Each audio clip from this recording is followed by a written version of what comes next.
डिडवाना खाखोली में शहीद भीमवाराम भाकर की मूर्ति का अनावरण।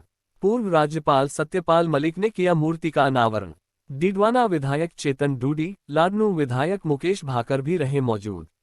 डिडवाना जिले के ग्राम खाखोली में आज शहीद कमांडो भीमवाराम भाकर की मूर्ति का समारोहपूर्वक अनावरण हुआ। इस मौके पर पूर्व राज्यपाल सत्यपाल मलिक ने मुख्य अतिथि के रूप में कार्यक्रम में शिरकत कर शहीद की मूर्ति का अनावरण किया। साथ ही शहीद को नमन करते हुए कहा कि शहीद भीमवाराम जैसे सपूत देश की खातिर अपना बलिदान देने से भी पीछे नहीं हटते। शहीदों के प्रति उनके मन में इस कदर श्रद्धा और सम्मान है कि वे अपनी अस्वस्थता के बावजूद यहां पहुंच आज ऐसा लग रहा है जैसे मैंने गंगा स्नान कर लिया हो। कार्यक्रम में पूर्व राज्यपाल सत्यपाल मलिक के अलावा डिडवाना विधायक चेतन डूडी, लाडनू विधायक मुकेश भाकर, पूर्व प्रधान जालाराम भाकर, राजस्थान यूनिवर्सिटी छात्र संघ अध्यक्ष निर्मल चौधरी, कांग्रेस जिला अध्यक्ष जाकिर गैसावत, जिला प्रमुख भागीरथ चौधरी सहित कई शख्सियतें मौजूद रहीं। प्रतिमा अनावरण के बाद आयोजित कार्यक्रम में विधायक चेतन डूडी ने अपने संबोधन में शहीद कमांडो भीमवाराम भाकर की शहादत को याद किया और कहा कि डिडवाना क्षेत्र प्रदेश में सबसे ज्यादा सैनिक देने वाले क्षेत्रों की फहरिस्त में शामिल है। इसके अलावा राजस्थान पुलिस में भी डिडवाना क्षेत्र से अनगिनत जवान सेवाएं दे चुके हैं और वर्तमान में भी सेवाएं दे रहे हैं।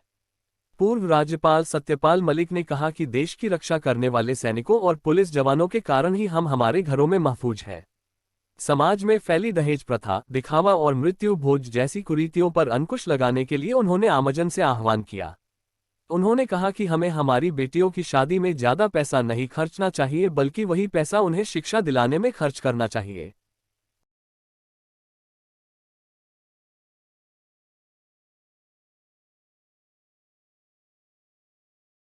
और मैं आके ये महसूस कर रहा हूँ जैसे मैं गंगा स्नान करके जा रहा हूँ। मैं ये जो शहीदों की जब शहादत होती है सारा जिला टूट पड़ता है, डीएम आता है, एसएसपी आता है उनके दाह संस्कार में, लेकिन उसके बाद उसके परिवार की कोई खोज खबर नहीं लेता। बढ़िया से बढ़िया तालीम दो, क्योंकि उसको जो दहेज दोगे वो उसके कोई काम नहीं आने वाला।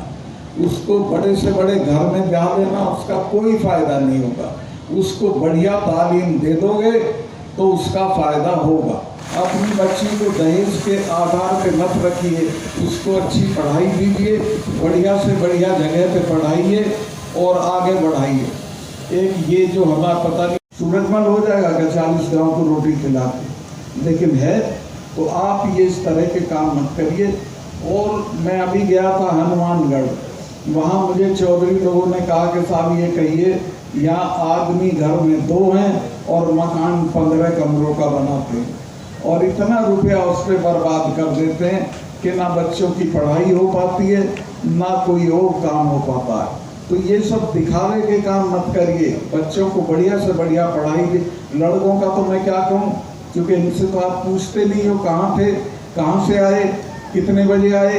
लड़की से ज़रूर पूछते हो कहाँ थी, इनसे भी पूछना शुरू करो और इनको डिसिप्लिन में रखो और इनको बड़े से बड़ा सपना देखने की छूट दो और उसमें इनकी मदद करो। बढ़िया से बढ़िया तालीम दो, क्योंकि उसको जो दहेज दोगे वो उसके कोई काम नहीं आने वाला।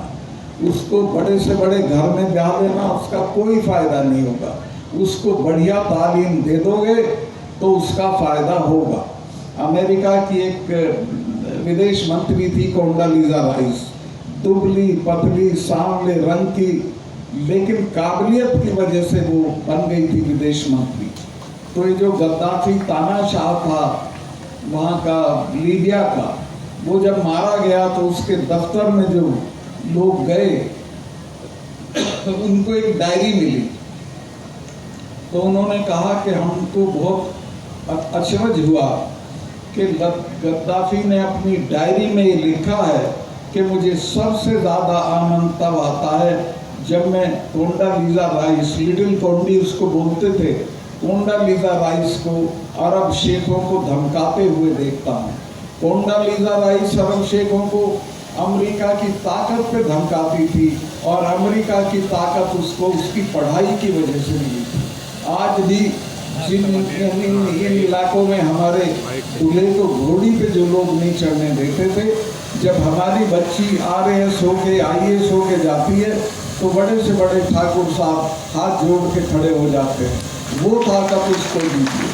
अपनी बच्ची को दहेज के आधार पे मत रखिए, उसको अच्छी पढ़ाई दीजिए, बढ़िया से बढ़िया जगह पे पढ़ाइए और आगे बढ़ाइए।